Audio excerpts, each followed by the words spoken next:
Before I get started, please subscribe to this channel so you don't miss out on any new material that I'm going to be producing in the future. And that helps us grow the channel, grow more content, and help people like you.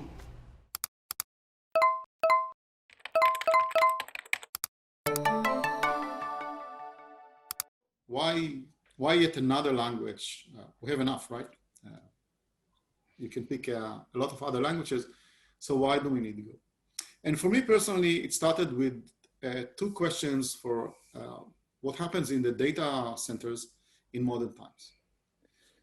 One is an article. This article is actually pretty old now. I think 2008, if I'm not correct, if I'm not mistaken. It's called "The Free Lunch is Over." Anyone heard about that? No. No. Okay. So the free lunch is over is saying that at the beginning, when Intel came out and a lot of years afterwards, you wrote a program and you gave it to client, and the client said, "It's nice, it's a little bit slow. Can you make it faster?" You said, "Sure, I'm going to work on it." And you went to the beach and bring some margaritas, and you waited for Intel to come out with a new CPU with a faster clock rate. And he said, just upgrade your CPU to the latest Intel and we're going to be faster.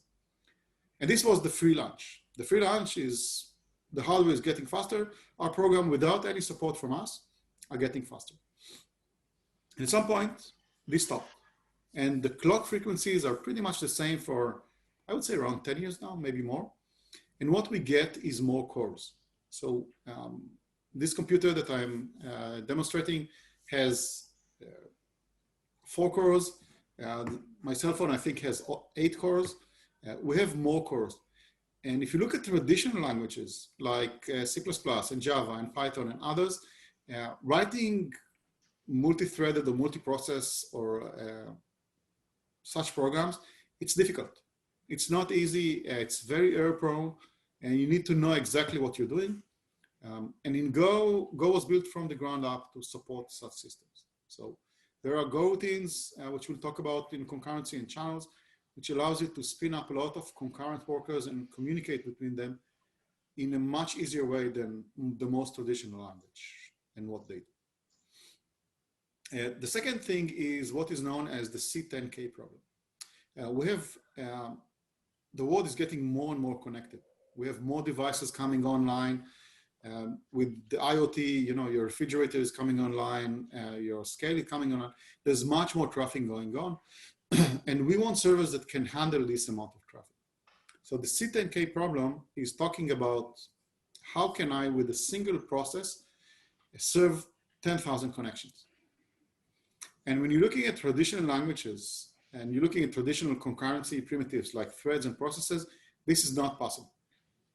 You maybe can spin 10,000 threads on a machine. Most of the time, no. It takes a lot of resources, and it usually will not work. And what most languages are doing to support this kind of traffic is to move to something known as async programming. So Node.js, Python has it built in the library, Java, you have Netty and other things. So a lot of languages are supporting what is known as async programming.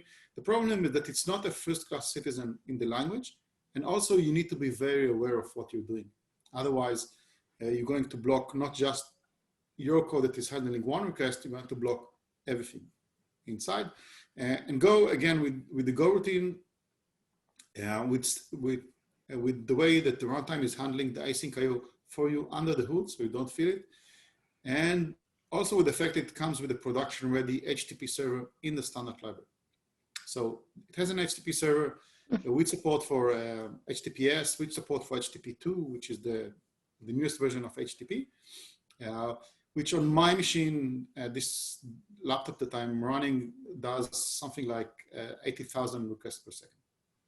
And this is not production machine, right? So it's pretty performant, it's doing great work. And these are the main two reasons that when I look at data centers and what is known as backend development, then this is what I do. You can see from my slide, I shouldn't be a front-end developer. This is where the world is going, and Go is in a great place to